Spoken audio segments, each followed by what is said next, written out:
ഭക്ഷണം കഴിച്ച ഉടനെ നെഞ്ചിലൊരു തീ കത്തുന്നത് പോലെ അസ്വസ്ഥത തോന്നാറുണ്ടോ? ഈ പൊളിച്ചു തികട്ടലും നെഞ്ചെരിച്ചിലും ഏമ്പക്കവും കൊണ്ടുള്ള അസ്വസ്ഥതകൾ നിങ്ങൾക്ക് സഹിക്കാൻ കഴിയുന്നില്ലെങ്കിൽ വീട്ടിലുള്ള ചെറിയ ചില കാര്യങ്ങൾ കൊണ്ട് ഇത് മാറ്റിയെടുക്കാം. അപ്പോൾ എന്തൊക്കെയാണെന്ന് നോക്കിയാലോ. ഏറ്റവും പ്രധാനിയാണതിൽ ഉലുവ. ഉലുവയിലെ ഗാലക്ടനോമിൻ എന്ന ഘടകമാണ് ഇതിന് സഹായിക്കുന്നത്. വയറ്റിലുള്ള ആസിഡ് അന്നനാളത്തിലേക്ക് തിരിച്ചു കയറുന്നത് തടയാൻ ഇത് സഹായിക്കും. ഇനി ഉലുവ എങ്ങനെ കഴിക്കണമെന്ന് നോക്കാം. തലേ ദിവസം രാത്രി 1 സ്പൂൺ ഉലുവ അല്പം വെള്ളത്തിൽ കുതിർത്ത് വയ്ക്കുക. പിറ്റേ ദിവസം വെറും വയറ്റിൽ കഴിക്കാം. ഇത് ഏകദേശം ഒരാഴ്ചയോളം കഴിക്കാവുന്നതാണ്. അടുത്തത് ഇഞ്ചിയാണ്.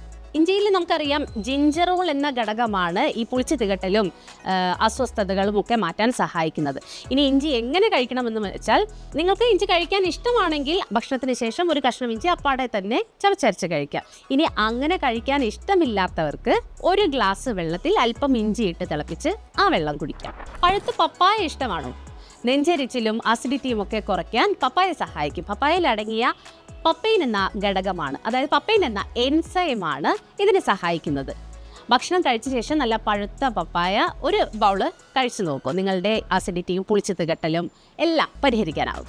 ഇനി മഞ്ഞളിനെ കുറിച്ച് പറയാം. പൊതുവെ മലയാളികൾ ദിവസവും ഉപയോഗിക്കുന്ന ഒന്നാണ് മഞ്ഞൾ. മഞ്ഞളിലെ കുർക്കുമിൻ എന്ന ഘടകം അന്നനാളത്തിലെയും വയറിലെയും അസ്വസ്ഥതകൾ ശമിപ്പിക്കാൻ വളരെയധികം നല്ലതാണ്. മഞ്ഞൾ ചായയാക്കി ഉണ്ടാക്കി ഭക്ഷണത്തിന് ശേഷം 20-30 മിനിറ്റ് കഴിഞ്ഞ് കുടിച്ചു നോക്കാം. നിങ്ങളുടെ അസ്വസ്ഥതകളെല്ലാം മാറിക്കിട്ടും. പുളിച്ചു തികട്ടലും അസ്വസ്ഥതകളും ഏമ്പക്കവും എല്ലാം ശമിപ്പിക്കാൻ അയമോദകവും നിങ്ങൾക്ക് പരീക്ഷിക്കാം. അയമോദകത്തിൻ്റെ ഗുണങ്ങളെക്കുറിച്ചുള്ളൊരു വീഡിയോ നമ്മൾ മുമ്പ് ചെയ്തിരുന്നു. അതിൻ്റെ ലിങ്ക് ഐക്കാർഡിൽ കൊടുക്കാം, കണ്ടു നോക്കും. ഇനി അയമോദകത്തെക്കുറിച്ചൊന്ന് ചുരുക്കി പറയുകയാണെങ്കിൽ, നമ്മുടെ വയറിലെ അധികമുള്ള ആസിഡിനെ നിർവീര്യമാക്കാനും വയറ് വീർക്കലും അസ്വസ്ഥതകളും ഒക്കെ കുറയ്ക്കാനും അയമോദകത്തിന് സാധിക്കും. ഇനി അയമോദകം എങ്ങനെ കഴിക്കണമെന്ന് വെച്ചാൽ, 1 സ്പൂൺ അയമോദകം 1 ഗ്ലാസ് വെള്ളത്തിൽ ചേർത്ത് മാറ്റിവെക്കുക. ഇത് ഭക്ഷണശേഷം നിങ്ങൾക്ക് കുടിക്കാം. പണ്ടൊക്കെ കണ്ടിട്ടില്ലേ ഭക്ഷണശേഷം 1 ഗ്ലാസ് സംഭാരം കുടിക്കുന്നത്? എന്തിനാണെന്നറിയാമോ? ഇത്തരത്തിലുള്ള പുളിച്ചു തികട്ടലും അസ്വസ്ഥതകളും ഒക്കെ നിയന്ത്രിക്കാൻ വേണ്ടി തന്നെയാണ്. കാരണം സംഭാരം അല്ലെങ്കിൽ തൈര് എന്നത് നല്ലൊരു പ്രീബയോട്ടിക്കാണ്. ഇവ ഭക്ഷണശേഷം 1-2, ഇനി തൈരാണെങ്കിൽ 1-2 സ്പൂണോ സംഭാരമാണെങ്കിൽ 1 ഗ്ലാസ്സോ കഴിക്കാം, യാതൊരു കുഴപ്പമില്ല.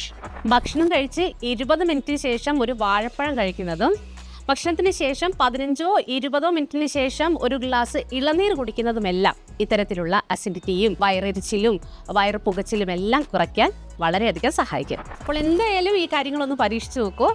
എന്താണ് നിങ്ങളുടെ റിസൾട്ട് എന്ന് ഇവിടെ കമൻറ്റ് ചെയ്യാൻ മറക്കരുത്. വീഡിയോ ഇഷ്ടമായാൽ ലൈക്ക് ചെയ്യാനും ഷെയർ ചെയ്യാനും മറക്കരുത്. ഒപ്പം ഹെൽത്ത് ആൻഡ് വെൽനസ് വിഷയങ്ങളിൽ നിങ്ങൾ അറിയാൻ ആഗ്രഹിക്കുന്ന കൂടുതൽ വിവരങ്ങൾക്കും വിശദാംശങ്ങൾക്കുമായി ഹാപ്പിയസ്റ്റ് ഹെൽത്ത് മലയാളം വെബ്സൈറ്റ് സന്ദർശിക്കാം.